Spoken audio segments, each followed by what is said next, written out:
Allez, avec Carole, ce soir, je suis sûr qu'il y a quand même de la déception parce que ce petit point de bonus, il ne va pas vous satisfaire. La victoire, elle vous tendez les bras jusqu'à la 70e. Ouais, effectivement, beaucoup de regrets parce que vu les conditions climatiques, on sait que c'est des matchs qui basculent sur peu de choses d'un côté ou d'un autre. Ça a basculé de l'autre côté, donc beaucoup de regrets. Après, voilà, ça s'est joué sur pas grand-chose, beaucoup d'engagement. Et voilà. Josh Valentine, je pense, est quand même, on va dire, très responsable pour Béziers de la victoire biterroise. Parce que quand il rentre, il montre où il faut appuyer, il drive ses gros sur cette phase de jeu au près. Et puis vous prenez cet essai assassin, qu'on va dire. Oui, c'est sûr que c'est un joueur qui a beaucoup d'expérience, qui a l'habitude de gérer ses fins de match. Et il a quand même pesé dans l'animation autour, au pied, il a su appuyer le 10. Ouais, c'est vrai qu'il a beaucoup apporté. Après, ça se joue sur pas grand chose, encore une fois. Le vent compliqué à gérer, ça on l'a vu pour les deux équipes parce que ça tourbillonnait selon la hauteur à laquelle on regardait la pluie, elle tombait pas dans le même sens, c'est très très compliqué. Très compliqué, oui. C'était un vent tourbillonnant, ouais, donc c'était difficile de dire qui l'avait, qui l'avait pas.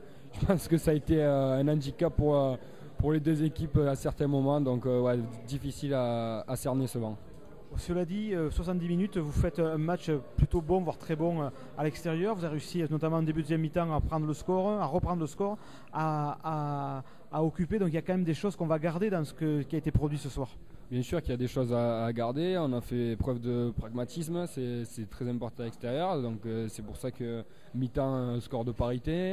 Derrière, on arrive à prendre le score en étant très réaliste, il me semble, parce que le match était équilibré, je pense. Donc, on a fait quand même pas mal de bonnes choses qu'il faut conserver. Après, à nous de voir le reste pour pouvoir franchir ce cap et gagner à l'extérieur. Alors justement, Christian nous dit qu'il va vous garder sous pression pendant la mini-trêve, puisqu'en fait vous allez enchaîner ensuite, après cette semaine de repos, 2 réceptions importantes à la maison, 2 grosses équipes. Donc le groupe, on va se resserrer, on va rester ensemble et on va tout faire pour justement renouer avec la victoire à Domecq.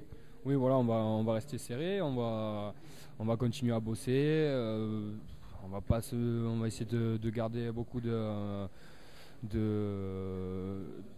sourire et tout aux entraînements, de garder de la fraîcheur et de travailler sans se mettre la tête au fond du seau pour aborder les 2 réceptions comme il se doit. Merci Carole et bon retour sur Carca alors. Merci beaucoup.